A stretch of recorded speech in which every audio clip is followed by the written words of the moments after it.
بسم الله الرحمن الرحيم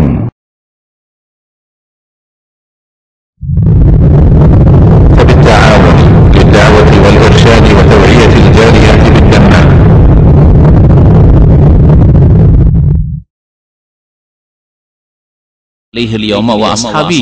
আমি যেই পথের উপর আছি আর আমার সাহাবীরা যেই পথের উপর আছে, এই পথের উপর যারা কায়েম থাকবে তারাই হচ্ছে ফিরকা নাজিয়া, নাজাত প্রাপ্ত, মুক্তি প্রাপ্ত দল। নবী করিম সাল্লাল্লাহু আলাইহি ওয়াসাল্লাম বলেছেন তারা চায়, তারা ভালোবাসে যে লাউ তাকফুরুনা কামা কাফারু, তারা যেমন কাফের তোমরাও কাফের হয়ে যাও, ফাতাকুনুনা সাওয়ার, বরাবর হয়ে যাও, সমান হয়ে যাও, তারা তোমাদেরকে সমান করে দিতে চায়। অনুসারী যেইভাবে নবী সাল্লাল্লাহু আলাইহি ওয়াসাল্লাম সাহাবায়ে কেরামদেরকে যে অবস্থায় ছেড়ে গেছেন, সেই অবস্থার দিকে আমাদের ফিরে যেতে হবে।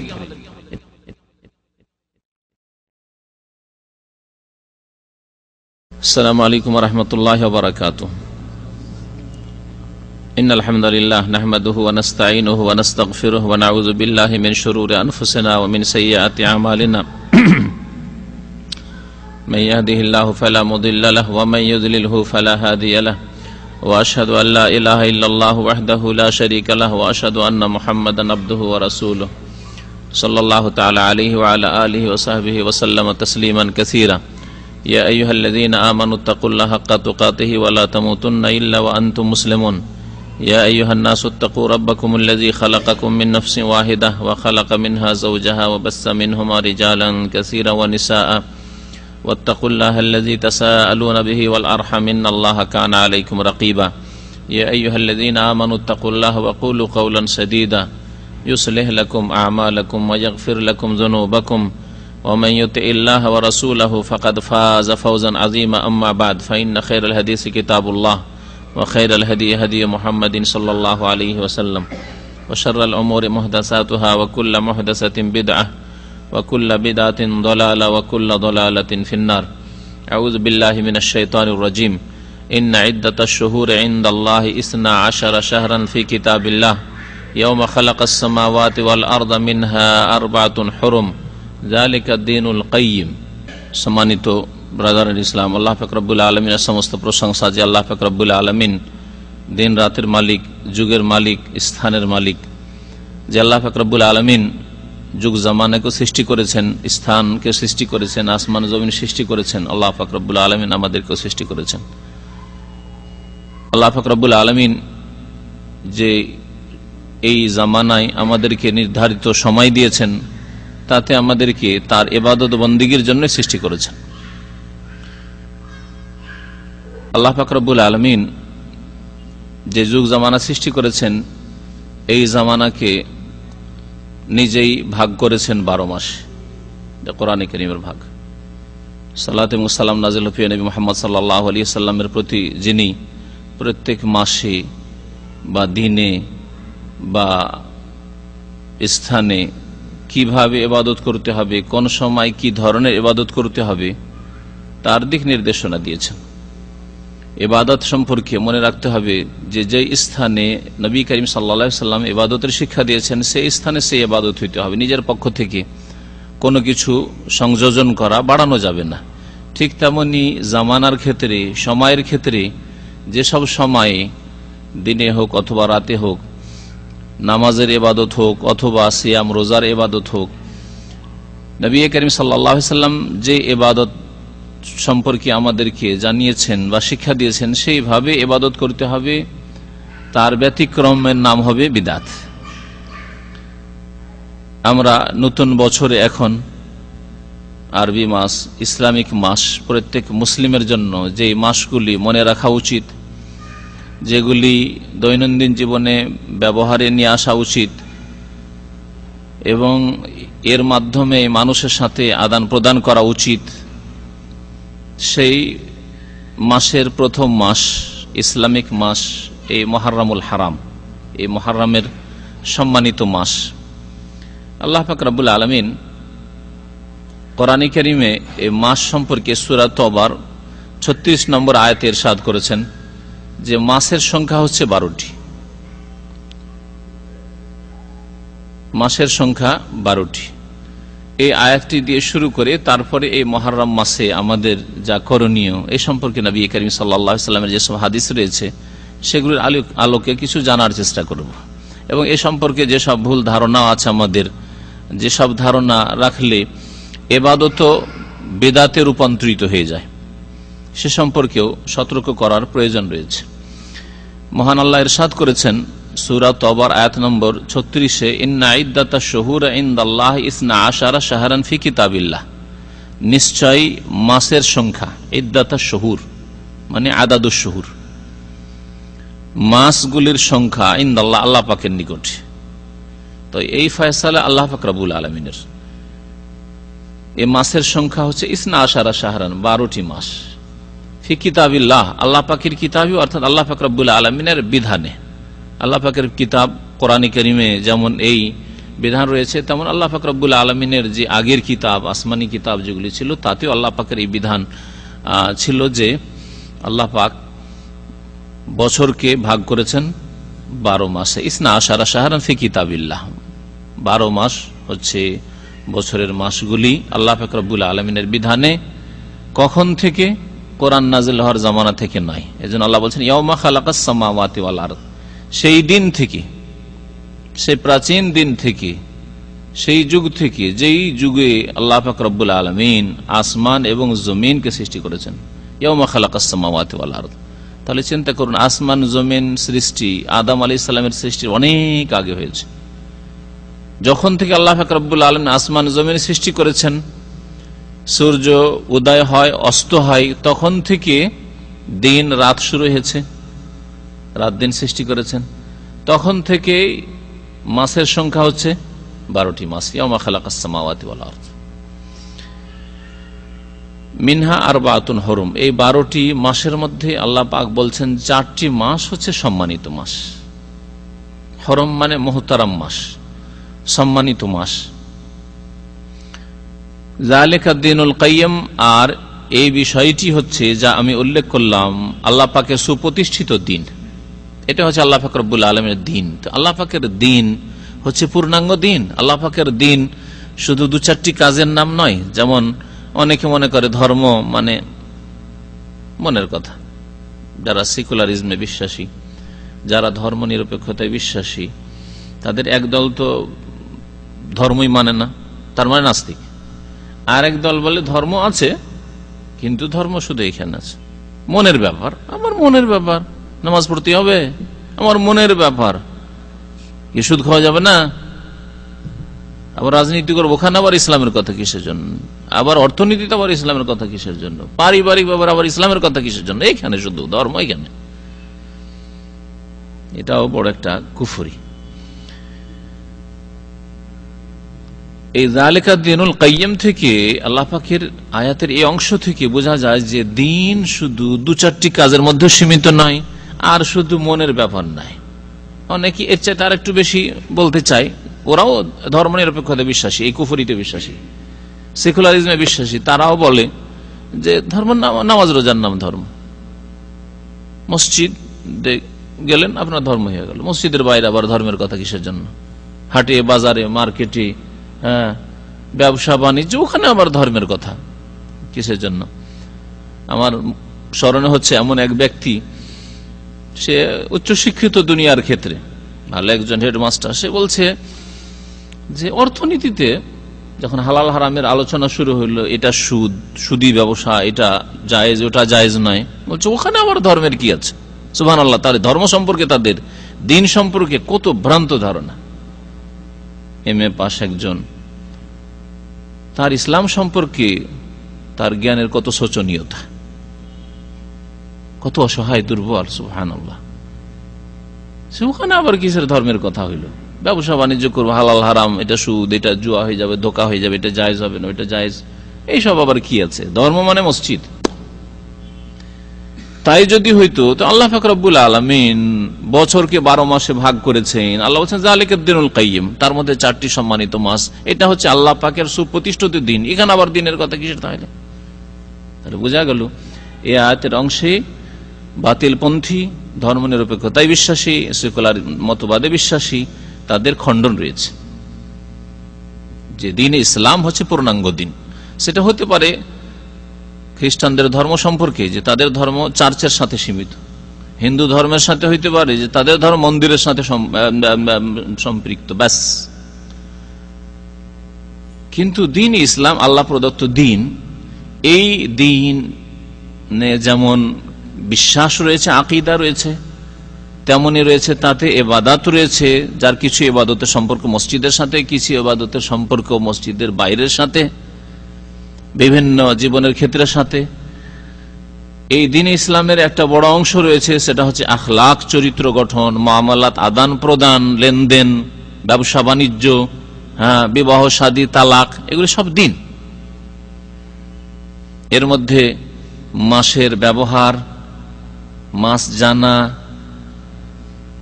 যে কোনো কাজ করবেন, অনেক ধর্মীয় কাজের সম্পর্ক মাসের সাথে রয়েছে। দুনিয়াবী কাজের ক্ষেত্রে, কারো সাথে আদান প্রদানের ক্ষেত্রে আপনি যে মাস, যেমন বেতন কাউকে দিচ্ছেন অথবা কেউ বেতন নিচ্ছেন, এইরকমই ধার দিচ্ছেন, ধার নিচ্ছেন ইত্যাদি বিভিন্ন আদান প্রদানের ক্ষেত্রে এই মাসগুলির ব্যবহারের আমাদের প্রয়োজন রয়েছে। যালিকা দিনুল কাইয়্যিম, এটা হচ্ছে সুপ্রতিষ্ঠিত দিন আল্লাহ পাক রব্বুল আলামিনের দিন কাইয়্যিম।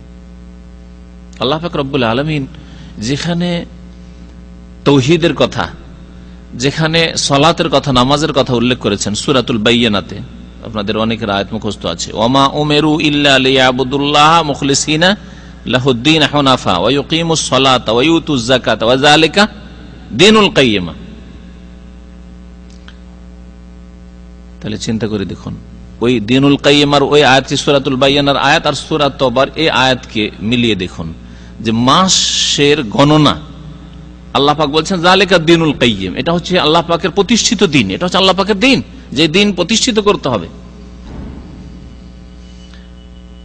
আর যেখানে আল্লাহ পাক ইল্লা লিয়াবুদুল্লাহ মুখলিসিনা লাহুদ্দিন, একমাত্র আদেশ করা হয়েছে মানব জাতিকে, জিন জাতিকে, যে আল্লাহ পাকের ইবাদত বন্দেগী করবে, তার জন্য আনুগত্যকে, দিন মানে এখানে আনুগত্য, দিনকে, নিজের আনুগত্যকে নিখুঁত নির্ভেজাল করে, খালিস করে, মুখলিসিনা লাহুদ্দিন, একমাত্র আনুগত্য করবে আল্লাহ পাক রব্বুল আলামিন, একমাত্র ইবাদত বন্দেগী করে আল্লাহ পাক রব্বুল আলামিন, একমাত্র বিধান মানবে আল্লাহ পাকের নাযিলকৃত বিধান, মুখলিসিনা লাহুদ্দিন।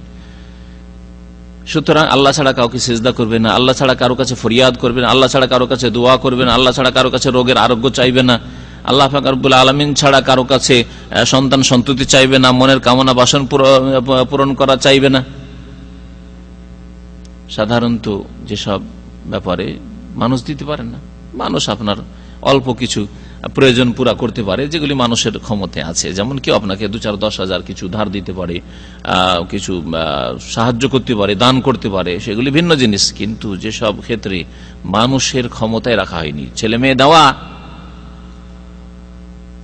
দূর থেকে আওয়াজ শুনে নেওয়া, সে আওয়াজে আবার ডাকে সাড়া দেওয়া, দোয়া ফরিয়াদ, এসব একমাত্র আল্লাহ ছাড়া কেউ শুনতে পারে না।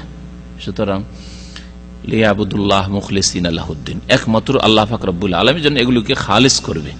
দেখেন দিনের যেটি মূল বিষয় তাওহীদ, এই বিষয়টি আল্লাহ উল্লেখ করেছেন। তারপরে বলছেন ওয়া ইউকিমুস সালাত, সালাত কায়েম করবে, 5 ওয়াক্ত নামাজ কায়েম করবে, ওয়া ইউতুজ যাকাত, যাকাত দেবে, ওয়া যালিকা দীনুল কাইয়্যিম, এগুলি তো হচ্ছে আল্লাহ পাকের সুপ্রতিষ্ঠিত দিন।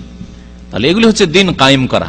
আর একটি বিষয় আসবে দিন কায়েম করা, দিন কেমন করে কায়েম করবেন, একামতে দিন, একামতে দিন, এগুলি একামতে দিন, আল্লাহ পাক তাওহীদ প্রতিষ্ঠা করা, 5 ওয়াক্ত সালাত কায়েম করা, যাকাত প্রদান করা।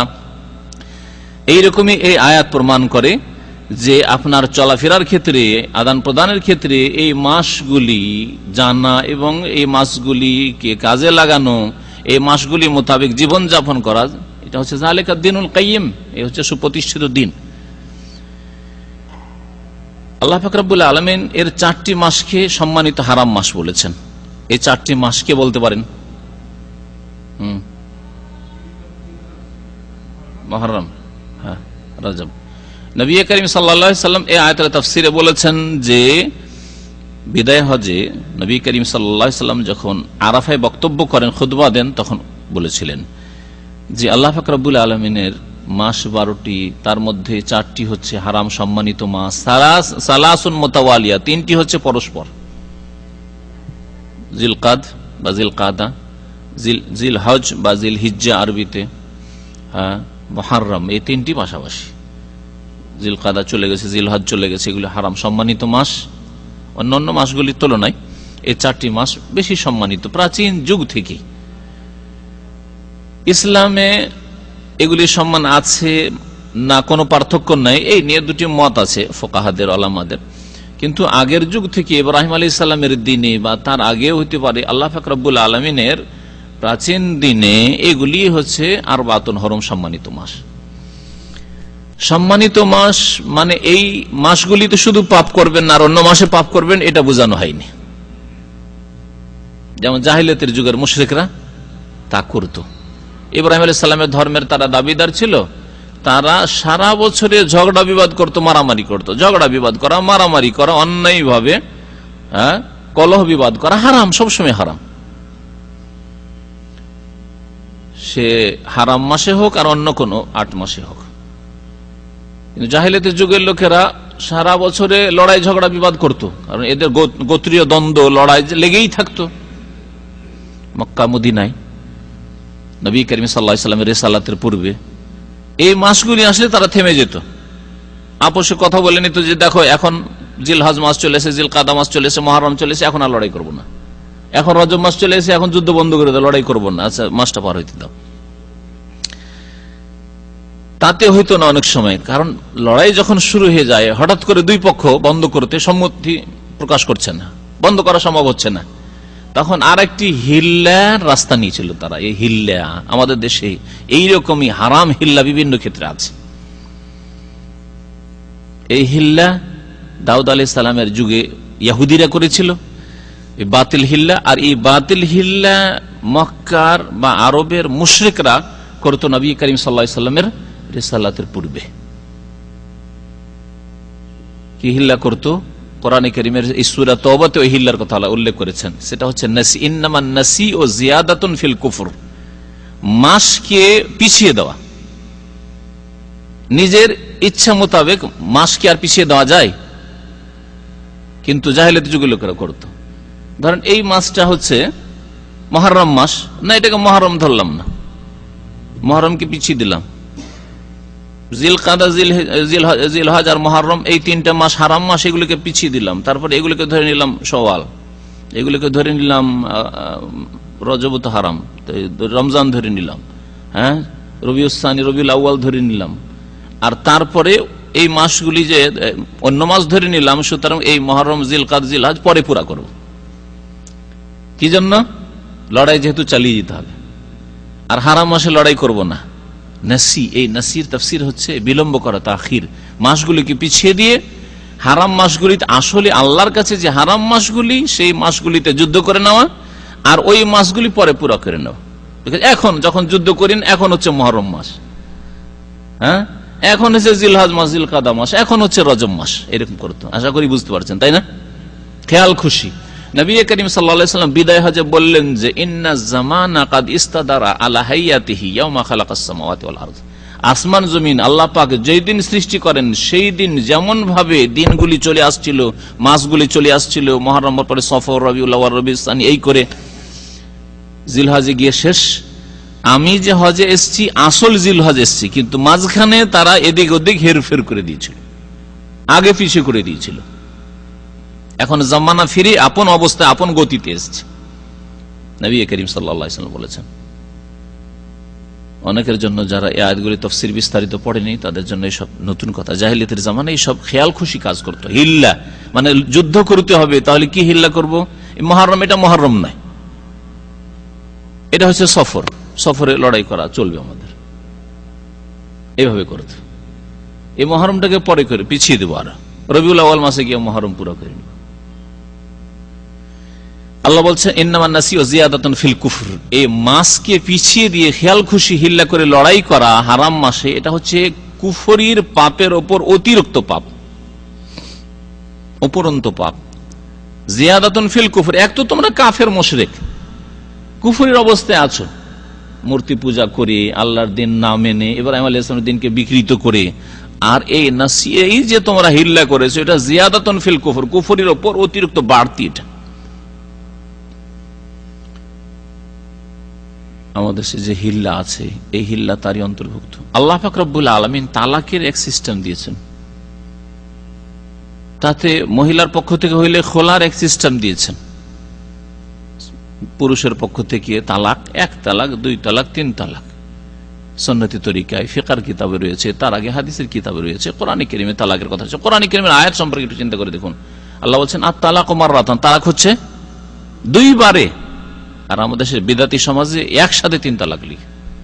আল্লাহ বলছেন 2 বারে দাও, 2 বারের মধ্যে ফিরাইতে পারবে। তালাক 3টে, কিন্তু 3টা একসাথে নয়, 2 বারে 2টো দাও আর এর মধ্যে তোমার ফিরাবার চান্স থাকছে।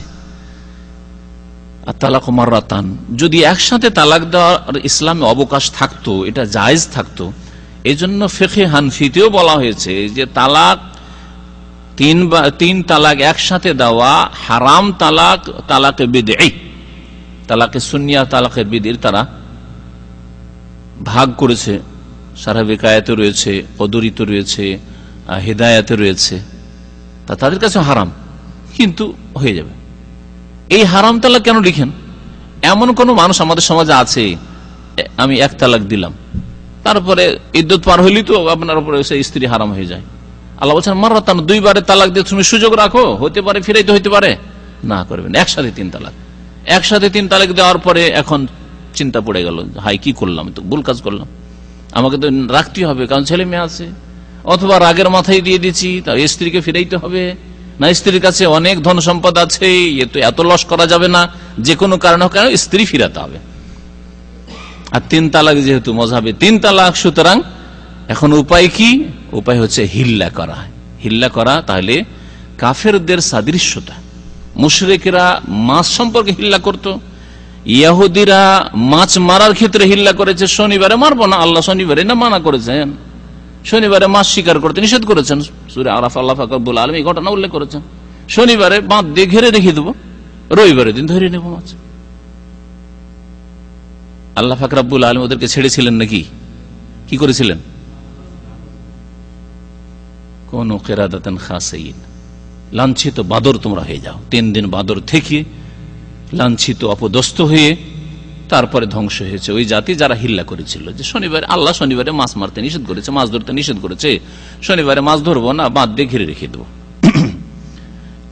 এই জন্য হিল্লা করবে না। যেই তালাকের পরে বিবির হিল্লা, স্ত্রীকে হালাল করার জন্য হিল্লা, এর উপর নবী করিম সাল্লাল্লাহু আলাইহি ওয়াসাল্লামের আল্লাহ পাকের লানত রয়েছে, লান আল্লাহুল মুহাল্লিল ওয়াল মুহাল্লাল লাহু।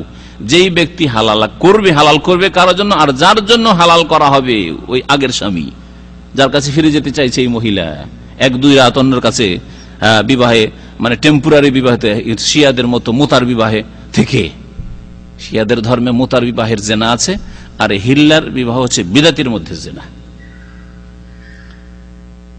আল্লাহ পাকের লানত রয়েছে, অভিসম্পদ রয়েছে, আল্লাহর রহমত থেকে বঞ্চিত করার আল্লাহ ঘোষণা করেছেন। কাবিরা গুনহার সংজ্ঞায় রয়েছে যে তাতে লানত বা গজব করা হয়, যদি লানত করা হয় তাহলে কাবিরা গুনাহ। এই কাবিরা গুনহার হিল্লা করে থাকে লোকেরা। যাই হোক, আল্লাহ পাক রব্বুল আলামিন এই মাসকে 12 মাসে ভাগ করেছেন, আর তার মধ্যে 4টি সম্মানিত মাস। তার একটি মাস হচ্ছে এই মুহররমুল হারাম। এই মুহররমে আমাদের করণীয় কি, তাও নিতে হবে রাসূলুল্লাহ সাল্লাল্লাহু আলাইহি ওয়াসাল্লাম থেকে। আর রাসূলুল্লাহ সাল্লাল্লাহু আলাইহি ওয়াসাল্লাম যা করেননি তা আমাদের জন্য করণীয় নয়। সূরা হাশর আয়াত নম্বর 7 আল্লাহ পাক ইরশাদ করেছেন, ওমা আতাকুমুর রাসূলু ফাখুযুহু, যা তোমাদেরকে রাসূলুল্লাহ সাল্লাল্লাহু আলাইহি ওয়াসাল্লাম দিয়েছেন তা তোমরা গ্রহণ করো, যা দিয়েছেন তা গ্রহণ করো। 17 রাকাত 5 ওয়াক্ত নামাজ ফরজ দিয়েছেন, আমরা নিয়েছি। 12 রাকাত সুন্নাত দিয়েছেন, বা 10 রাকাত, 2 রকম হাদিস রয়েছে, আমরা নিয়েছি। 1 থেকে নিয়ে 9, 11 এই বেতরের তরিকা রয়েছে, তা আমরা নিয়েছি। এইভাবে রমজান মাসের সিয়াম নিয়েছি, যাকাত নিয়েছি, হজ নিয়েছি, উমরা নিয়েছি, হেজাব পর্দা নিয়েছি। ওমা আতাকুমুর রাসূলু ফাখুযুহু, রাসূলুল্লাহ সাল্লাল্লাহু আলাইহি ওয়াসাল্লাম যা তোমাদেরকে দিয়েছেন তা তোমরা নাও। এইরকম মাসগুলির আমলের ক্ষেত্রে ওমা আতাকুমুর রাসূলু ফাখুযুহু, রাসূলুল্লাহ সাল্লাল্লাহু আলাইহি ওয়াসাল্লাম যা তোমাদেরকে দিয়েছেন তা তোমরা নাও।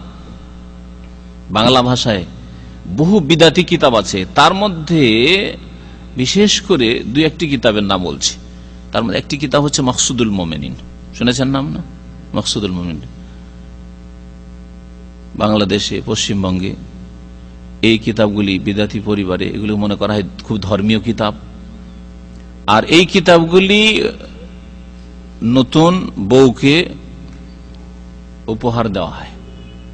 বিয়ের দিনে যেসব উপহার আসে বইয়ের, তার মধ্যে এগুলি হচ্ছে উপহার। নিয়ামুল কোরআন, এসব কিতাবে যেসব বিদাতি কথা, বহু বিদাতি কথা রয়েছে, এমন শিরকি কথাও রয়েছে। তার মধ্যে একটি বিদাতি চ্যাপ্টার রয়েছে, সেটা হচ্ছে প্রত্যেক মাসের আমল।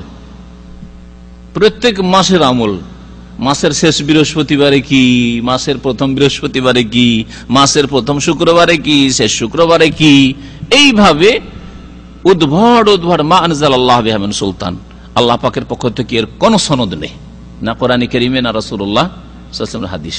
বহু কথা রয়েছে এসব জাল ভুয়া কিতাবে।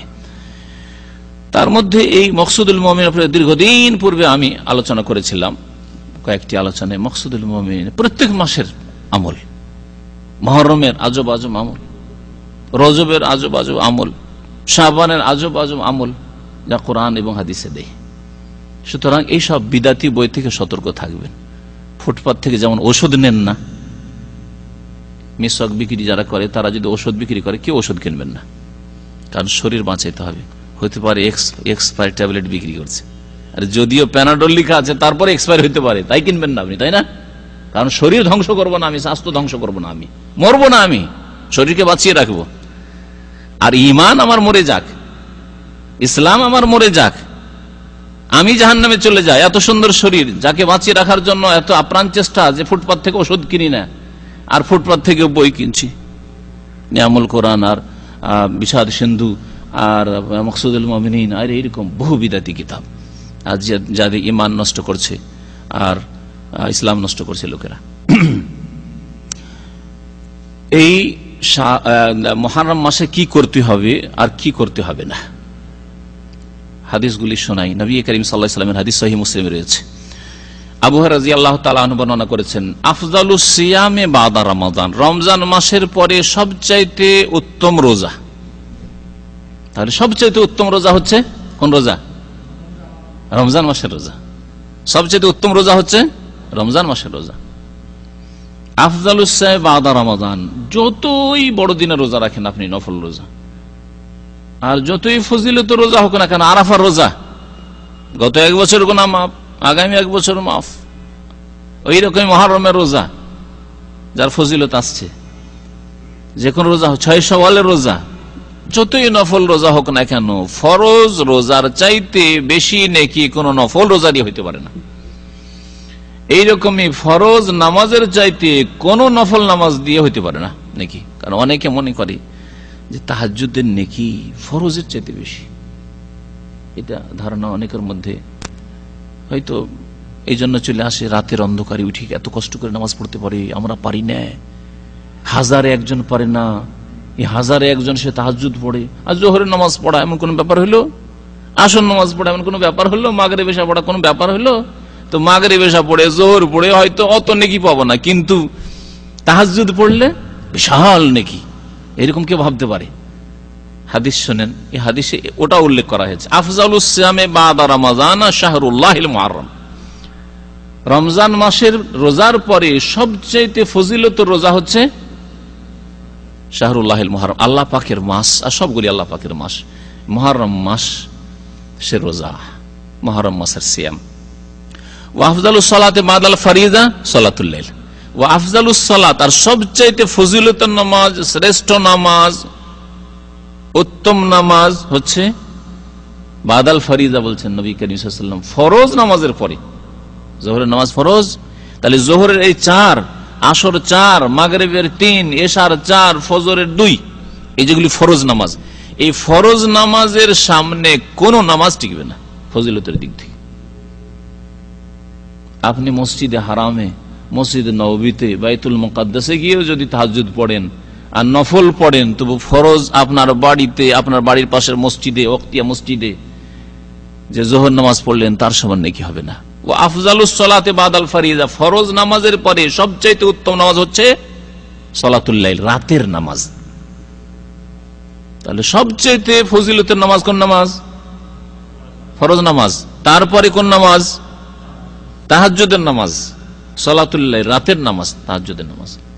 কিন্তু আমাদের সমাজে যদি সাধারণ লোকদের জিজ্ঞাসা করা হয়, বলে সালাতু তাসবিহ নামাজ। হ্যাঁ, সবচেয়ে ফজিলতের নামাজ সালাতু তাসবিহ নামাজ, সালাতু তাসবিহ নিয়ে পরেশান।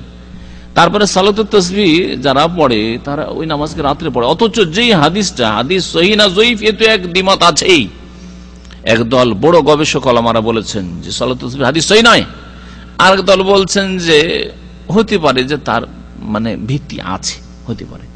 যেমন আল্লামা নাসির রহমতুল্লাহ বলেছেন যে বেশ কিছু সূত্র থেকে এসে, সনদ থেকে এসে, সুতরাং হতে পারে যে আন্নাল্লাহু আসলান, এর অস্তিত্ব আছে, মেনে নেওয়া যেতে পারে।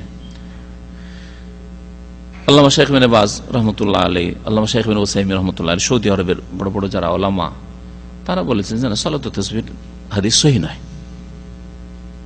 অনেকে জাল মওযু বলেছে। আর তাহাজ্জুদের নামাজের কথা আল্লাহ আল কোরআনে বলেছেন।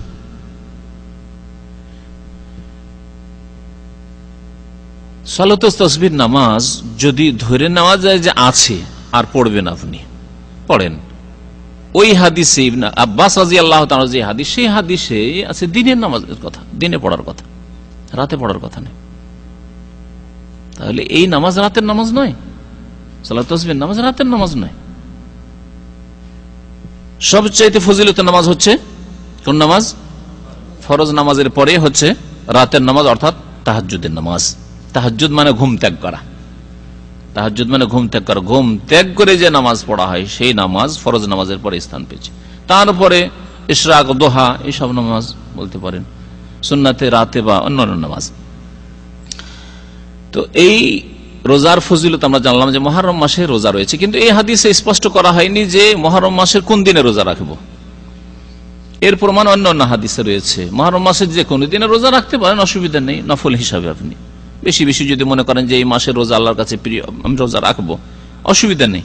তবে যারা হয়তো অল্প রোজা রাখবেন, দুটোই রাখবেন, তিনটে রাখবেন, তারা আশুরা রোজা রাখবেন। যে আশুরা সম্পর্কে কিছু হাদিস আপনাদেরকে শোনায় যে এই রোজা কখন শুরু হইলো আর কোন কাল থেকে চলে আসছে। আব্দুল্লাহ বিন ওমর রাদিয়াল্লাহু তাআলা আনহু থেকে বর্ণিত, তিনি বলছেন কানা আশুরা ইয়াসুমুহু আহলুল জাহিলিয়া। এই আশুরা রোজা, আশুরা হচ্ছে মুহররম মাসের 10 তারিখ। আশুরা মানে 10 আর আশুরা মানে মুহররম মাস। আশুরাই মুহররম মানে মুহররম মাসের 10 তারিখ। এই আশুরার রোজা জাহিলিয়াতের যুগের লোকেরা রাখতো।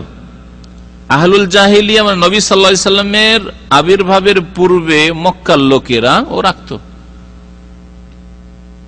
শুধু মদিনার ইহুদি না, ওটাও হাদিস আসবে মদিনার ইহুদিরা রাখতো, কিন্তু আহলুল জাহিলিয়া, জাহিলিয়াতের যুগের লোকেরা রাখতো। তারা হতে পারে যে এই রোজা ইহুদিদের পাশাপাশি বসবাসের জন্য আদান প্রদান ছিল, চলাফেরা ছিল, ব্যবসা বাণিজ্য ছিল, মদিনায় যাতায়াত ছিল মক্কার লোকদের। আর সুতরাং তাদের কাছ থেকে শুনেছে তারা রোজা রাখে, আমরাও রাখি। দেখা দেখি অনেকে ভালো কাজ করে, আর দেখা দেখি অনেকে বিদআত করে, অনেকে দেখা দেখি শিরক করছে। হজের মৌসুমে মক্কা মদিনায় চলে যান, দেখা দেখি কত জায়গায় যে চুমা চলছে, যেখানে সেখানে চুমা, যেখানে সেখানে চুমা। কাবা ঘরে এমন কোন জায়গা নেই যেখানে চুমা হয়নি। আর কাবা ঘর পরে মসজিদে হারামের নতুন নতুন যেগুলো এলাকা তৈরি হয়েছে সেগুলোর দরজাতেও চুমা অনেকে দিচ্ছে। মসজিদ নববীতে যেখানে সেখানে চুমা দিচ্ছে। অথচ তাওয়াফ একমাত্র বাইতুল আল্লাহর ঘরে রয়েছে, ওই কাবা ঘরের। আর চুমা একমাত্র রয়েছে হাজিরে আসওয়াদের। হাজিরে আসওয়াদ ছাড়া রুকনে ইয়ামানিতেও চুমা নেই।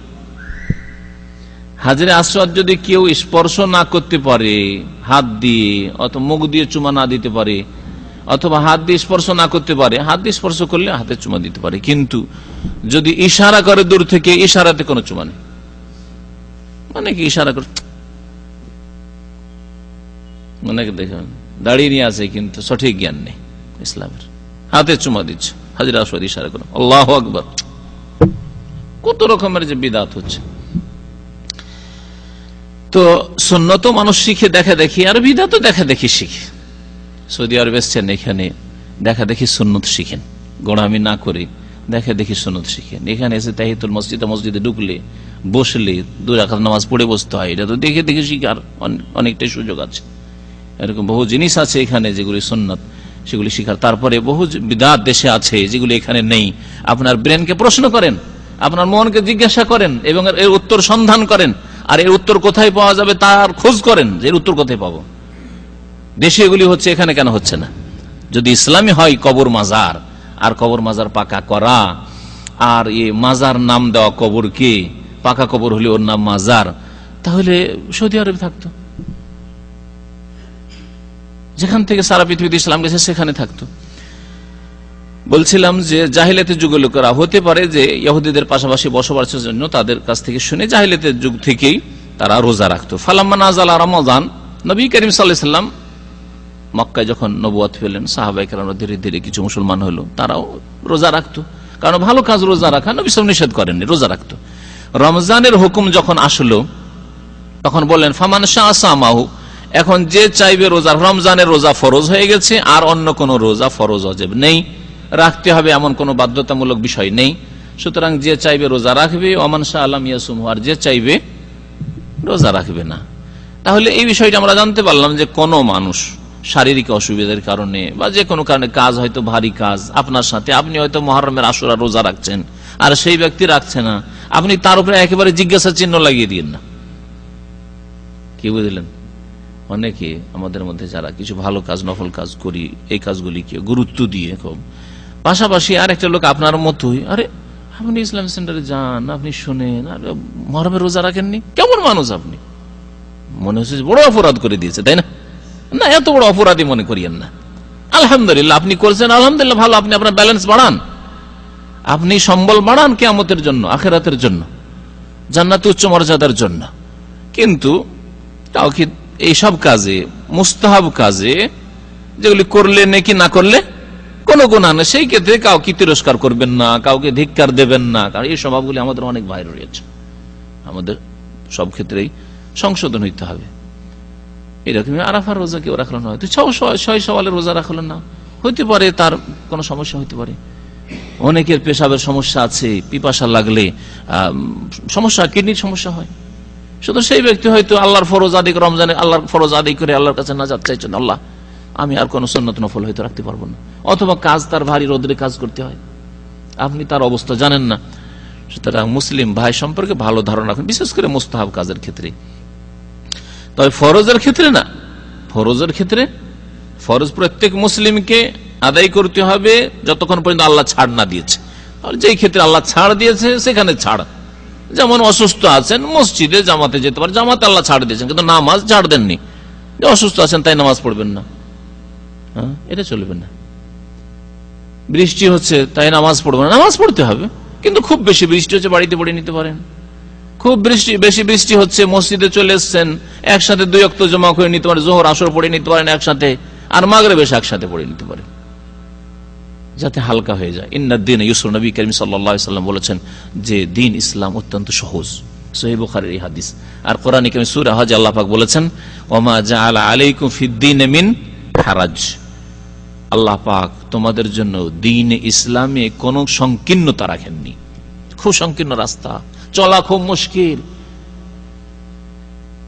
আমাদের সমাজে বেশ কিছু ইসলাম থেকে অজ্ঞ লোকেরা আছে, বরং অনেক হাফেজ আর আধা মোল্লাদের কাছ থেকে এরকম কথা শোনা যায়। আরে ভাই বলিয়েন না, দ্বীন ইসলাম পুরাপুরি পালন করলে 1 পা ওঠানো যাবে না, 1টা কদম বাড়ানো যাবে না। শুনেছেন এরকম কথা, না শোনেন নাই? আমাকে এক ভাই শোনালো যে একটা হাফেজ আছে মসজিদে, আর কোন এক মাসালায় বলেছে বাম হাতে হয়তো পান করেছে, তখন বাম হাতে কেন পান করছেন, ডান হাতে পান করেন, তাই কি ডান হাতে পান করা যাবে না নাকি?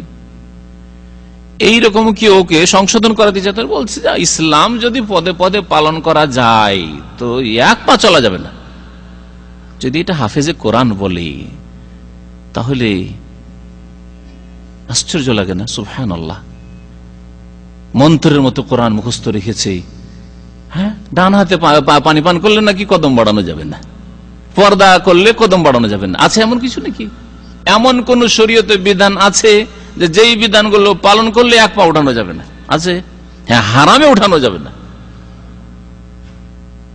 সুদ যদি সুদি ব্যবসা না ছাড়েন, সিগারেটের ব্যবসা না ছাড়েন, মদের ব্যবসা না ছাড়েন, গাঁজা হিরোইনের ব্যবসা না ছাড়েন, থাইল্যান্ডি জুয়া না ছাড়েন, ওগুলো করতে চান তাহলে কদম ওঠা যাবে না, আরাম কাজে কদম উঠানো যাবে না। আর ইসলাম মানলে 1 কদম উঠানো যাবে না, এটা কুফরি কথা। ভালো করে যদি চিন্তা করে দেখেন, এটা ইসলামের উপর বড় আপত্তি তোলা যে আল্লাহ তুমি এমন কিছু দিয়েছো যেটা করা সম্ভব নয়, অথচ আল্লাহ বলছেন এটা কোরআন বিরোধী কথা। লা ইউকাল্লিফুল্লাহু নাফসান ইল্লা উসআহা।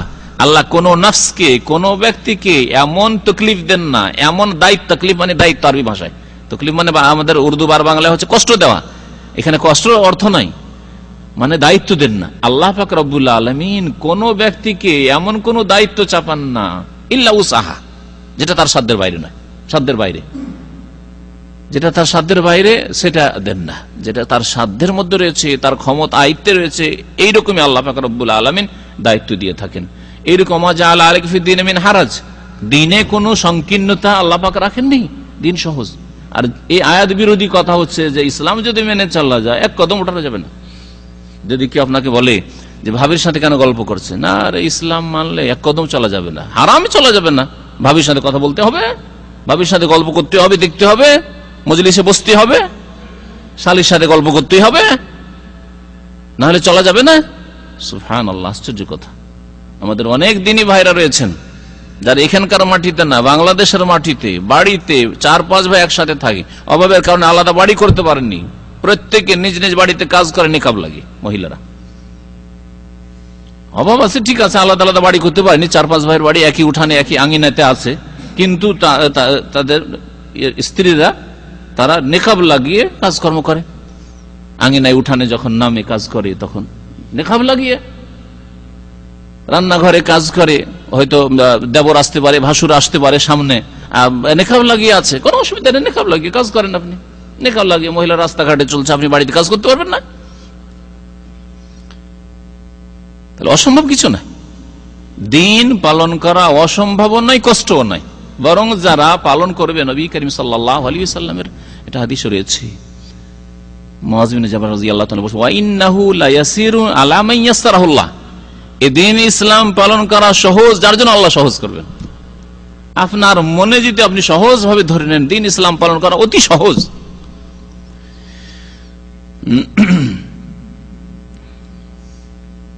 ইহুদিদের সম্পর্কে হাদিসগুলি খুব বেশি রয়েছে যে ইহুদিরা মদিনায় এই আশুরার রোজা রাখত।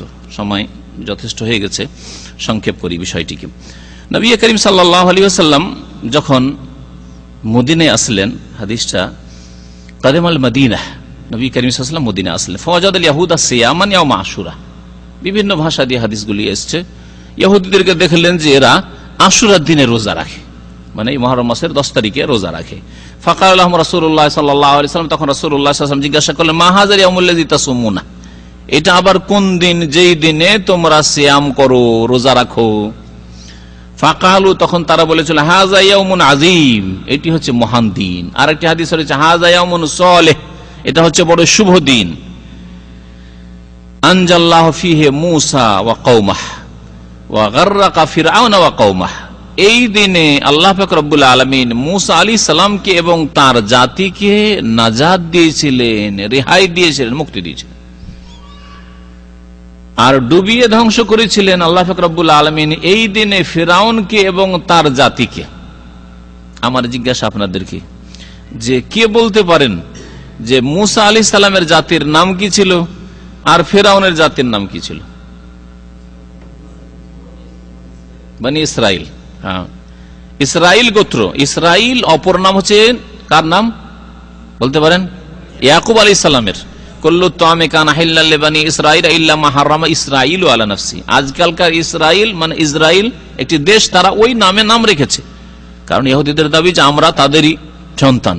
এই দাবি মিথ্যা দাবি হোক আর যেই হোক, তো সেই জন্য তারা দেশের নাম তাদের ইসরাইল রেখেছে, যেটাকে ইসরাইল বলা হচ্ছে ইংরেজিতে আর বাংলায়। কিন্তু আসলে ইসরাইল নামটি ভালো নাম, নবী ইয়াকুব আলাইহিস সালামের নাম, কোরআনে কারীমে আল্লাহ উল্লেখ করেছেন। বনি ইসরাইল মানে ইয়াকুব আলাইহিস সালামের বংশধর, ইয়াকুব আলাইহিস সালামের বংশধরই মূসা আলাইহিস সালামের জাতি, যে জাতির জন্য মূসা আলাইহিস সালাম রাসূল হয়েছিলেন। তাহলে ইয়াকুব আলাইহিস সালামের জামানা আগে, আর পরে যখন মূসা আলাইহিস সালাম আসলেন তাকে আল্লাহ পাক নবী করে রাসূল করে পাঠালেন এই ইসরাইল গোত্র ইয়াকুব আলাইহিস সালামের বংশধরকে হেদায়েত করার জন্য। বনি ইসরাইলদের নবী ঈসা আলাইহিস সালাম ওই রকমই বনি ইসরাইলদের নবী।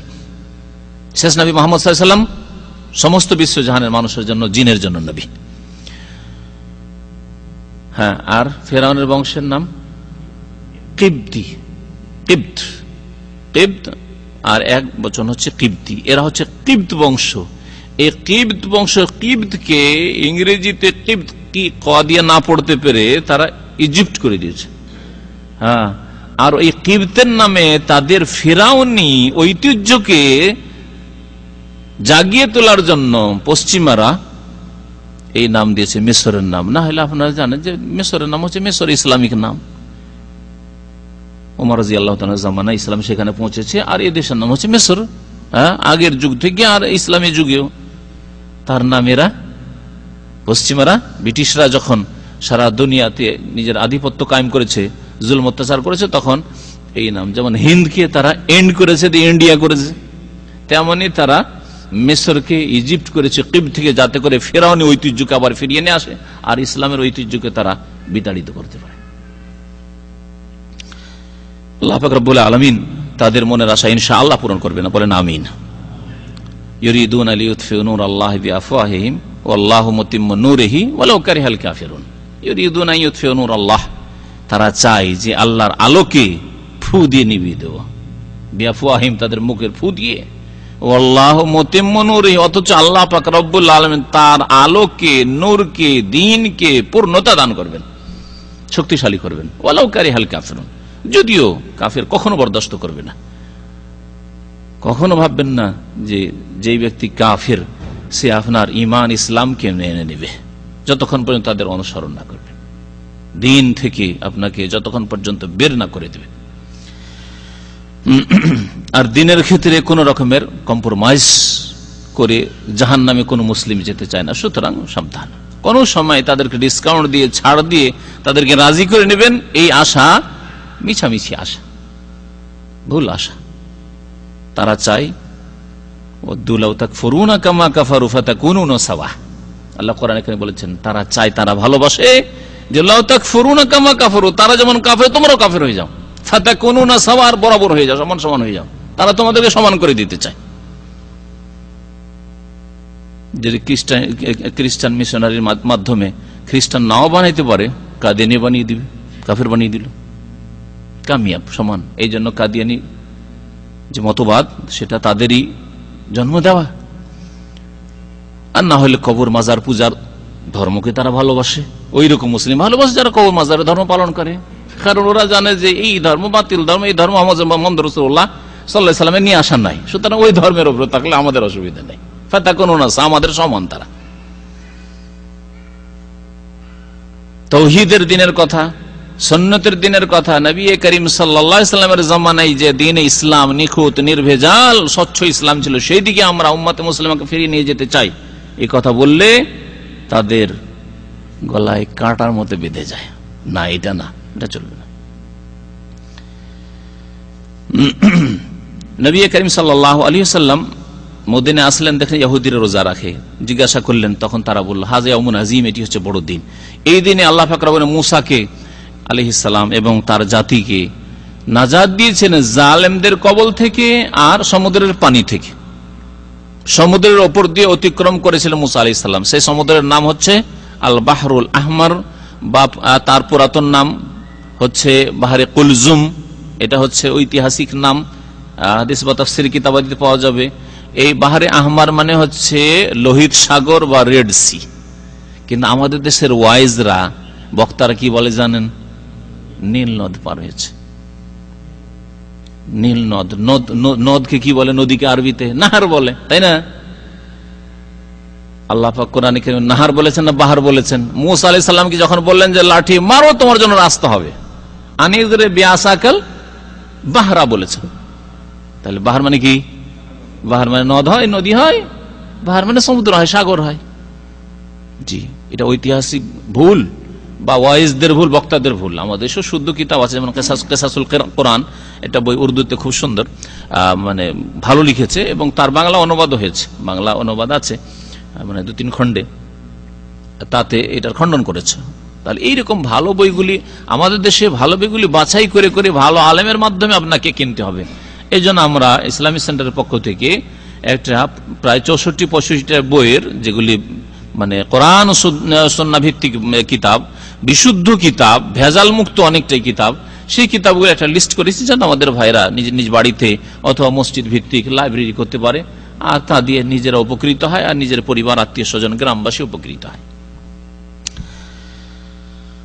নবী করিম সাল্লাল্লাহু আলাইহি ওয়াসাল্লাম জিজ্ঞাসা করে জানতে পারলেন যে এই দিনে ফেরাউন এবং তার জাতিকে ধ্বংস করা হয়েছে। সেই ঘটনা শুনেছেন। মুসা আলাইহিস সালাম পারিয়ে চলে গেলেন বনি ইসরায়েলদেরকে, নিজের বংশধরকে, মুমিনদেরকে নিয়ে। আর ফেরাউন যখন লাফ দিয়ে ঝাঁপিয়ে ধরার জন্য আসলো, যেমনই সমুদ্রের মধ্যে সমুদ্রের পানি থেমে গেছিল। আল্লাহ পাকের পক্ষ থেকে অলৌকিকত্ব, মুসা আলাইহিস সালামের মুজিজা। পানি বরফের মতো শক্ত, বরফ যদি হয়ে যেত থেমে যাবে না? দুই দিকে বরফ হয়ে গেছে, মধ্যখানে রাস্তা খালি আল্লাহ পাক করে দিয়েছেন। মুসা আলাইহিস সালাম আর তার সাথে মুমিনরা যখন পার হয়ে চলে গেলেন এই সমুদ্র থেকে, তখন আল্লাহ হুকুম করলেন যে তারপরে যেমনই ফেরাউন এসে নেমেছে আর তার সেনাবাহিনী, আল্লাহ বলছেন এদেরকে এই পানি লোকমা বানিয়ে নাও, গিলে নাও, তোমার কাজ তুমি করো। এখন পানির কাজ হচ্ছে পানি বয়ে যাও, প্রবাহিত হওয়া পানি, পানিতে মিলে যাওয়া, সুযোগ পেলে মিলে যাও।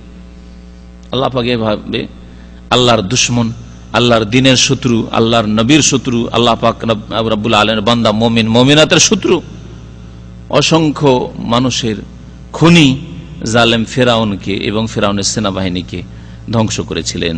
ফাসামাহু মুসা শুকরান লিল্লাহ। মুসা আলাইহিস সালাম আল্লাহ পাকের শুকরানা রোজা রেখেছিলেন।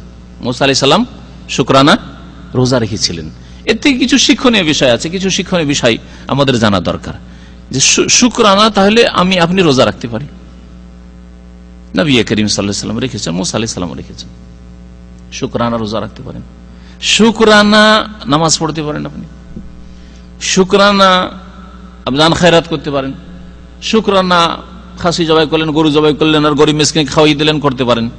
কিন্তু আমাদের সমাজে অধিকাংশ বিদাতিরা শুকরানা সুন্নতি কাজ করে, শুকরানা বিদাতি শিরকি কাজ করে, শিরকি শুকরানা করে। কারো যদি ছেলে বিদেশে যাওয়ার জন্য চেষ্টা করে, তাহলে আগে থেকে নিয়ত করে আমার ছেলে বিদেশে চলে যদি যাই তাহলে আমি মাজার একটা খাসি দেব, আটশিতে একটা গরু দেব, শাহজালালে ওরস লাগবে তখন সেখানে একটা গরু দেব, সেখানে এত টাকা দেব। দেখছেন না, শিরকি আর বিদাতি শুকরানা আমাদের সমাজে। ইসলামে শুকরানা আছে, শুকরানা ইবাদত আছে, কিন্তু শুকরানা সুন্নতি তরিকা আছে, শুকরানা শিরক আর বিদাত নেই। আর আমাদের মুসলিম সমাজে দিন থেকে অজ্ঞতার কারণে, কোরআন সুন্নাহ থেকে সরে যাওয়ার কারণে শুকরানা শিরকি কাজ আর বিদাতি কাজ আছে। সতর্ক হইতে হবে নিজেকে এবং জাতিকে সতর্ক করতে। অধিকাংশ মানুষদের অবস্থা এরকম। যদি কোনো মনের আশা পূরণ হয়েছে, ছেলেটা অসুস্থ হয়েছিল, ভালো হয়েছে, আমি একটা শুকরানা কিছু, শুকরানা কি অমুক বাবার দরবারে কিছু পেশ করব, চলে যাব ভারতে আজমের শরীফে চলে যাব, সেখানে গিয়ে হাজিরি দিয়ে আসবো, সেখানে গিয়ে কিছু দিয়ে আসবো, অমুক বাবাকে নিয়ে গিয়ে চরমনায় আর হুজুরের হাতে কিছু টাকা দেবো। পীর তন্ত্রে যেন ব্যবসা চলে।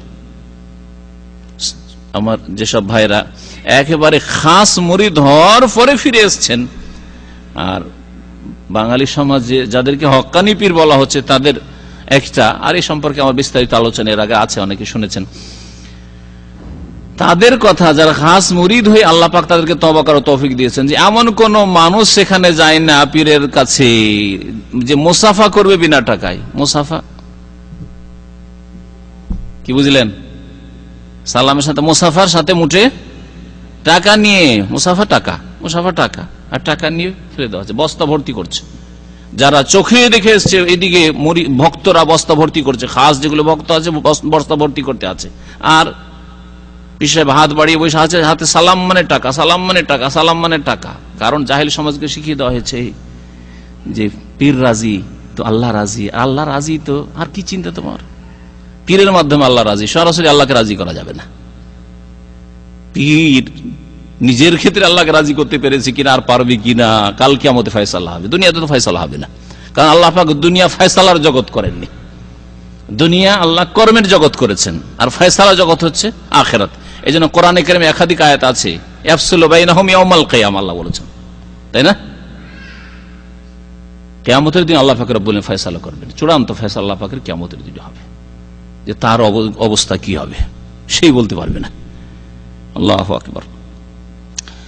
তো সুন্নতি শুকরানা আদায় করবেন, বিদাতি শুকরানা নয়, আর শিরকি শুকরানা নয়। সতর্ক। নবী করিম সাল্লাল্লাহু আলাইহি ওয়াসাল্লাম বললেন, ফাকাল রাসূলুল্লাহ সাল্লাল্লাহু আলাইহি ওয়াসাল্লাম ফানাহনু আহাক্কু আউলা বিমূসা মিনকুম, আমাদের সম্পর্ক মূসার সাথে তোমাদের চাইতে বেশি। মূসা আলাইহিস সালাম রোজা রেখেছেন, শুকরানা, আমরা রোজা রাখব। মূসা আলাইহিস সালাম আমাদের ভাই। মূসা আলাইহিস সালাম তাওহীদের দাওয়াত নিয়ে এসেছিলেন, রিসালাতের দাওয়াত নিয়ে এসেছিলেন, আখিরাতের প্রতি ঈমানের দাওয়াত নিয়ে এসেছিলেন, আমি তাই নিয়ে এসেছি। মূসা আলাইহিস সালাম আল্লাহর পক্ষ থেকে কিতাব বিধান নিয়ে এসেছেন, আমি আল্লাহর পক্ষ থেকে বিধান নিয়ে এসেছি। নাহনু আহাক্কু ওয়া আউলা বিমূসা মিনকুম, আর মূসা আলাইহিস সালামের সাথে তোমাদের সম্পর্ক মিথ্যা সম্পর্ক, কারণ তোমরা মিথ্যা দাবিদার মূসার উম্মত হওয়ার, কিন্তু মূসার দ্বীনকে তোমরা বিকৃত করে ফেলেছো। কারণ ইহুদিরা নবী করিম সাল্লাল্লাহু আলাইহি ওয়াসাল্লামের জামানায় তার আগেই তাওরাতকে বিকৃত করে দিয়েছিল, খেয়াল খুশি সংযোজন করেছে, ঘাটতি বাড়তি করেছে। মূসা আলাইহিস সালামের ধর্মের নামে কুফরি পর্যন্ত ঢুকিয়েছে। ওজাইর আল্লাহর পুত্র। আল্লাহর কোন পুত্র আছে? আল্লাহ বলেছেন লাম ইয়ালিদ ওয়া লাম ইউলাদ, হ্যাঁ না, আল্লাহর কোন সন্তান সন্ততি আছে না, ওয়া লাম ইউলাদ, না আল্লাহ কারো সন্তান। আল্লাহ কোরআনে কেন বলেছেন যে ইহুদিরা কাফের হয়েছে, কারণ তারা বলেছে যে ওজাইর আল্লাহর পুত্র। খ্রিস্টানরা কাফের হয়েছে এই জন্য যে তারা বলেছে ঈসা আলাইহিস সালাম সন অফ গড, আল্লাহ পাকের পুত্র, এই জন্য কাফের হয়েছে। আল্লাহ তাদের কাফের ঘোষণা করেছেন। সুতরাং এদের ঈসা আলাইহিস সালামের সাথে বা মুসা আলাইহিস সালামের সাথে সম্পর্কের দাবি হচ্ছে মিথ্যা দাবি। আজকের জামানায় মুসলিম সমাজে যেসব ফিরকা, রাসূলুল্লাহ সাল্লাল্লাহু আলাইহি ওয়াসাল্লাম যে রাস্তার উপর সাহাবায়ে কেরামদেরকে ছেড়ে গেছেন, সেই রাস্তার উপর যারা কায়েম নাই, তাদের সাদৃশ্যতা হচ্ছে এই ইহুদিদের সাথে, এই খ্রিস্টানদের সাথে।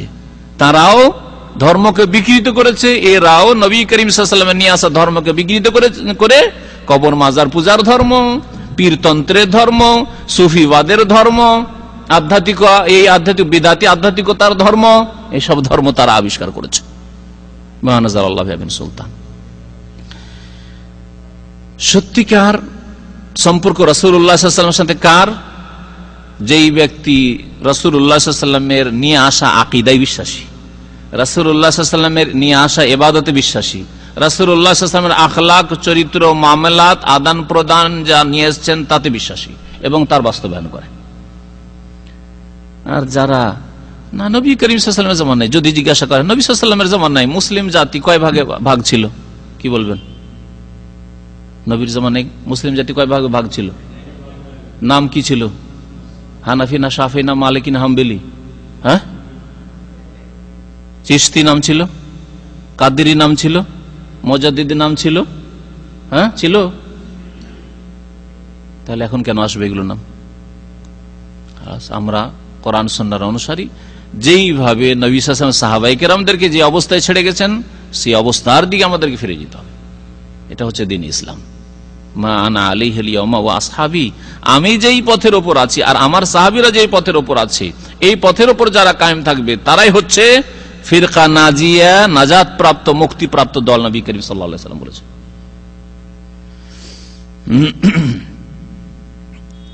রাসূলুল্লাহ সাল্লাল্লাহু আলাইহি ওয়াসাল্লাম বলেন, মুসা আলাইহিস সালামের সাথে আমাদের সম্পর্ক বেশি। সুতরাং মুসা আলাইহিস সালাম যখন শুকরানা রোজা রেখেছেন, আর এই দিনে হক বাতিলের মাঝে আল্লাহ ফয়সালা করেছেন, হককে আল্লাহ জয়ী করেছেন, বাতিলকে আল্লাহ ধ্বংস করেছেন, সুতরাং ফাসামাহু রাসূলুল্লাহ সাল্লাল্লাহু আলাইহি ওয়াসাল্লাম ওয়া আমারা বিসিয়ামিহি, রাসূলুল্লাহ সাল্লাল্লাহু আলাইহি ওয়াসাল্লাম নিজেও রোজা রাখলেন এই আশুরায়, আর এই রোজার নির্দেশ দিলেন যে তোমরাও রোজা রাখো, কিন্তু ফরজ করে নির্দেশ দেননি। নবী করিম সাল্লাল্লাহু আলাইহি ওয়াসাল্লাম যখন আশুরা রোজা রাখা শুরু করলেন, তখন সাহাবায়ে কেরাম স্মরণ করালেন যে ইহুদিরাও আশুরা রোজা রাখে, মানে 10 তারিখে রোজা রাখে মুহররমের, আর আমরাও রোজা রাখি। ইয়া রাসূলুল্লাহ, আপনি তো তাদের বিরোধিতা করতে বলেন। শরীয়তের একটি বিধান হচ্ছে ইহুদি, নাসারা, বিজাতির ধর্মীয় কাজে বিরোধিতা করা, দুনিয়ার কাজে বিরোধিতা করতে বলা হয়নি। দুনিয়াতে কোন একটা অমুসলিম মোবাইলের দোকান খুলেছে, সেই জন্য আপনি খুলবেন না, হ্যাঁ তা না। কেউ গাড়িতে চড়ে, সেই জন্য আপনি গাড়িতে চড়বেন না, এটা নাই। কিন্তু ধর্মীয় কাজে ইসলাম বিরোধিতা করতে বলেছে, কারণ বাহ্যিক সাদৃশ্যতা মানুষের অন্তরের সাদৃশ্যতা পর্যন্ত পৌঁছায়। আমার এই কথাটা ইমাম ইবনে তাইমিয়া রাহমাতুল্লাহ আলাইহির কোটেশন বললাম। মানুষের বাহ্যিক সাদৃশ্যতা কোথায় পৌঁছায়? অন্তরের সাদৃশ্যতায় পৌঁছায়। উদাহরণ না দিলে কথাটা বুঝতে পারবেন না। বাহ্যিক দিক থেকে আপনি দাড়িওয়ালা, এয়ারপোর্টে গিয়ে ওই মাথায় দেখছেন এয়ারপোর্টের একজন দাড়িওয়ালা লোক, আর আপনি এদিকে আছেন, আপনার মনটা ওইদিকে টানবে না? যাই ওইদিকে গিয়ে বসি, একটু কথা বলবো, টানবে? বাহ্যিক দুইজনে দাঁড়িয়ে আছে, সেজন্য মনটা টানলো যে দাড়িওয়ালার কাছে যায়। আর দুজন দেখছে এইদিকে একজন সিগারেট খায়, আর একজন ওইদিকে সিগারেট খায়, মাত্র একজনকে দেখে সিগারেট খেতে, এই সিগারেট আর মন কোন দিকে টানবে? হ্যাঁ, ওই যে সিগারেট খাচ্ছে ওখানে গিয়ে বসি, তাই না? সুবহানাল্লাহ। ইমাম ইবনে তাইমিয়া রাহমাতুল্লাহ বলছেন যে ইসলামে কাফেরদের সাদৃশ্যতা, কাফেরদের মতো চালচলন, তাদের মতো লেবাস পোশাক, তাদের মতো শাকল সুরাত, রূপ চেহারা ধরা, হ্যাঁ, তাদের মতো তাদের যে ধর্মীয় পোশাকগুলি রয়েছে ওই রকম পোশাক না, ওইসব নিষেধ এজন্য করা হয়েছে যে যাতে করে বাহ্যিক সাদৃশ্যতা অন্তরের সাদৃশ্যতায় না পৌঁছে দেয়। আজকে যেসব মুসলিম মহিলারা ইউরোপিয়ানদের মতো লেবাস পোশাক পরছে, তাদের আলেম ওলামাদের উপর ঘৃণা, অবশ্যই পর্দা নাসীন বোরখাওয়ালী মহিলাদের উপর ঘৃণা, অবশ্যই। আর যদি দেখে কোন ইউরোপিয়ান মহিলা, তাড়াতাড়ি করে ইংলিশ না পড়লেও ভাঙা ইংলিশ ওর সাথে কথা বলতে চেষ্টা করবে, কারণ ওর মতো লেবাস পোশাকে আছে। জি। আর অন্তরের সাদৃশ্যতা মানুষকে কুফরি পর্যন্ত পৌঁছায়। অন্তর যখন কারো সাথে মিলে যাবে আর সে বিজাতি কাফের, তখন কুফরি পর্যন্ত মানুষকে পৌঁছায়। তাহলে আপনার বাহ্যিক যে আপনার সাদৃশ্যতা ছিল, সেটা আপনাকে কুফরি পর্যন্ত টেনে নিয়ে গেল। এই জন্য এই সাদৃশ্যতা আর ওপর বিস্তারিত আলোচনা ইনশাআল্লাহ তাআলা করব, যে শরীয়তের কোন কোন ক্ষেত্রে সাদৃশ্যতা নবী করিম সাল্লাল্লাহু আলাইহি ওয়াসাল্লাম নিষেধ করেছেন। রোজা একদিন রাখে ইহুদিরা, আমরা একদিন রাখবো, কেমন হচ্ছে সাদৃশ্যতা হয়ে যাচ্ছে। তাহলে কি রোজা রাখবো না? কাজ তো ভালো, রোজা ছাড়া যাবে না। তাহলে বোঝা গেল এর দ্বারা আরেকটি জিনিস শিক্ষণীয় বিষয়, যে কেউ যদি কোনো জাতি ভালো কাজ করে, আমরা ভালো কাজ ছেড়ে দেব না। ধর্মীয় কাজ করছে, ছেড়ে দেব না, কিন্তু তাদের মতো করব না, পার্থক্য করে দেব। তারা একদিন রোজা রাখে, নবী সাল্লাল্লাহু আলাইহি ওয়াসাল্লাম ইচ্ছা করলে বিরোধিতাই বলে করতে পারে, তারা রোজা রাখে, সুতরাং আমরা রোজা রাখবো না, এটা করলেন না। নেকি থেকে বঞ্চিত আমরা থাকবো না, আমরা রোজা রাখবো, কিন্তু তারা একদিন রাখে, আমরা 2 দিন রেখে নেব বা 3 দিন রেখে নেব। নবী করিম সাল্লাল্লাহু আলাইহি ওয়াসাল্লাম থেকে আব্দুল্লাহ বিন আব্বাস রাদিয়াল্লাহু তাআলা আনহু বর্ণনা করছেন যে হিনা সামা রাসূলুল্লাহ সাল্লাল্লাহু আলাইহি ওয়াসাল্লাম আশুরা যখন রোজা রাখলেন আর রোজার আদেশ করলেন, কালু ইয়া রাসূলুল্লাহ, তখন সাহাবীরা বলে, হে আল্লাহর রাসূল, ইন্নাহু ইয়াউমুন তুআযিমুহুল ইয়াহুদ ওয়ান নাসারা, এই দিন কি ইহুদি খ্রিস্টানরা খুব মানে, সম্মান করে। ফাকালা রাসূল, আর সেই দিনে তারা রোজাও রাখে। ফাকালা রাসূলুল্লাহ সাল্লাল্লাহু আলাইহি ওয়াসাল্লাম, ফাইজা কানাল আমুল মুকবিল, আগামী বছর যখন আসবে, ইনশাআল্লাহ সুমনাল ইয়াউমাত তাসি, আল্লাহ যদি চায় আমরা 9 তারিখেও রোজা রাখবো।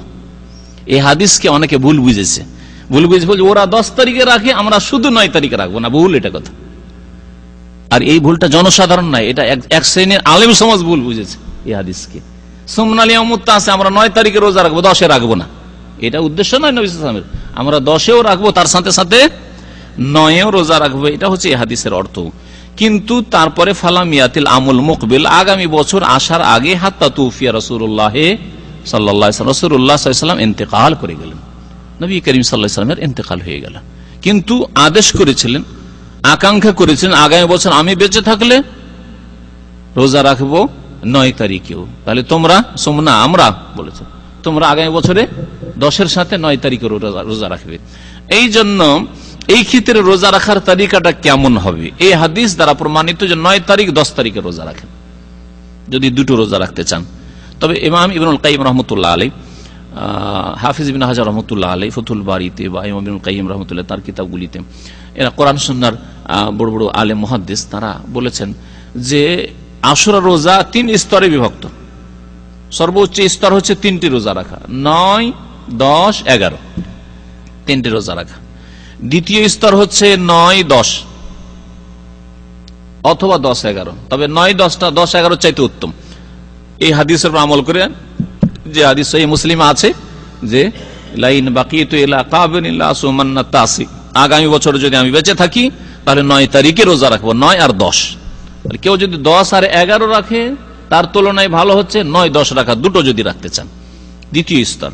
তৃতীয় স্তর হচ্ছে কেউ যদি দুটো পারবো না, আমার কাজ ভারী অথবা যে কোনো কারণে আমি দুটো রোজা রাখতে পারবো, একটি পারবো, তো জায়েজ কি না? জায়েজ।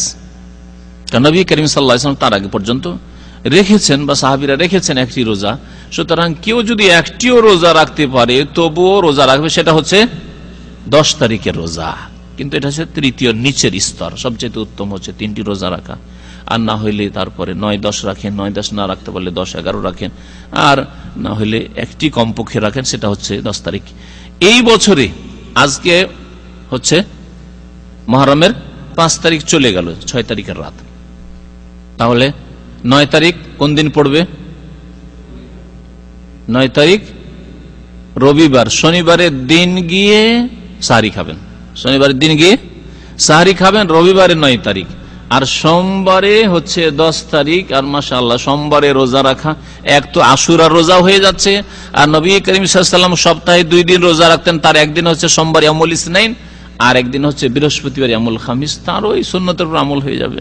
সুতরাং সোমবারের দিন 10 তারিখে রোজা রাখবেন, আর তার আগে 9 তারিখে রবিবারে রোজা থাকবেন। আর কেউ যদি 3টি রোজা রাখেন তো রবি সোম মঙ্গল রোজা রাখবেন, এভাবে রোজা রাখবেন। দেশে যারা আছে তাদেরকে 3টি রোজা রাখতে বলেন, তাহলে এই প্রশ্ন সৌদি আরব হিসাবে রাখবো না এখানকার হিসাবে রাখবো, 3টি রোজা রাখতে বলেন, বলেন রবিবারে শুরু করে দাও, রবি সোম মঙ্গল, তাহলে তাদের 8, 9, 10 পর্যন্ত হয়ে গেল, যথেষ্ট ইনশাআল্লাহ তাআলা। আর যদি কেউ সেখানকার হিসাবেও রাখে 3টি রাখতে গিয়ে সোমবার মঙ্গলবার বুধবার, তবু অসুবিধা নেই, তবে এইরকমই ভালো যে সোমবারের রোজা যাতে থাকে, সোমবার যাতে করে রোজা থাকে, সেটাই হচ্ছে আসল আশুরা। আল্লাহ পাক রব্বুল আলামিন যেন আমাদেরকে নেক আমলে তৌফিক দান করেন, ফরজ ইবাদত বন্দেগীর হেফাজতে আল্লাহ পাক যেন তৌফিক দান করেন, আল্লাহ পাক রব্বুল আলামিন আমাদেরকে শিরক বিদআত থেকে বেঁচে থাকার যেন তৌফিক দান করেন। এই দিনে শুধু সুন্নতি আলোচনাগুলি হলো, সময়ের স্বল্পতার কারণে বিদাতি কথাগুলি, বিদাতি কাজগুলি যেগুলি হয়ে থাকে সেগুলি আলোচনা হলো না। তবে বিদাত 2 রকমের আছে, সংক্ষেপে বলে দিই। এক বিদাত হচ্ছে এই আশুরাতে কিছু লোকের আমোদ ফুর্তি করে, এটাও বিদাত। আর এক বিদাত আছে এর চাইতে মারাত্মক বিদাত, সেটা হচ্ছে আশুরাতে এই মুহররমে তারা শোক করে, মাতম করে, বুক চাপড়ায়, বুক পিটে, মুখ পিটে, এগুলি যে শিয়া রাফিজিরা করে সেটাও ইসলাম বিরোধী। নবী করিম সাল্লাল্লাহু আলাইহি সাল্লাম তাদেরকে বলেছেন, লাইসা মিন্না, আমার উম্মতের লোক নাই যারা বুক পিটে, গালে মারে আর মাতম করে, শোক করে, তারা আমার উম্মতের নাই। আর শোক করা মাত্র 3 দিন জায়েজ আছে কোন মৃত ব্যক্তি, 3 দিন পরে কোন ব্যক্তি শোক করা জায়েজ না। এমনকি রাসূলুল্লাহ সাল্লাল্লাহু আলাইহি ওয়াসাল্লামের জন্য শোক করা 3 দিনের বেশি জায়েজ নয়। একমাত্র স্বামীর জন্য শোক করবে স্ত্রী, কয়দিন? 4 মাস 10 দিন। 4 মাস 10 দিন পরে স্বামীর জন্য শোক করা জায়েজ নয়। আর খাবো না, আর ভালো কাপড় পরবো না, আর অলংকার পরবো না, এটা স্বামীর ক্ষেত্রে করা যাবে না, তার বেশি যদি কেউ শোক করে জায়েজ নয়। সুতরাং এই 2 রকমের বিদাত রয়েছে। নাসেবিরা যারা রাসূলুল্লাহ সাল্লাল্লাহু আলাইহি ওয়াসাল্লাম বংশধরের দুশমন, এক যুগে ছিল এক ফিরকা, তারা আমোদ ফুর্তি করে দিন ভালো ভালো মিষ্টি, হালুয়া, রুটি এইসব খেত, এই এক বিদাত রয়েছে, যেটা তখনকার যুগে বিভিন্ন এলাকাতে এরকম ছিল।